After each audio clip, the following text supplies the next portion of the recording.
WeatherTech's child car seat protector with back is designed to go under a child's car seat to protect your upholstery or leather from indentations, tears, and stains. With your purchase, you should have received one child car seat protector with back and one headrest strap. Before installing, make sure your seat is clean and dry.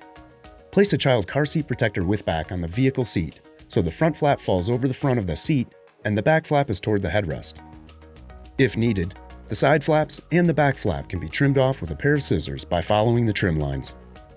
Next, insert the supplied strap through the two slots at the top of the protector.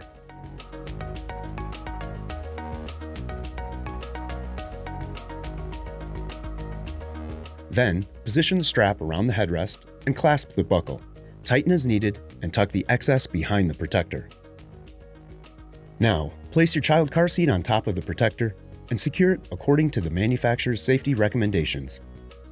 Congratulations! Your WeatherTech child car seat protector with back is now installed.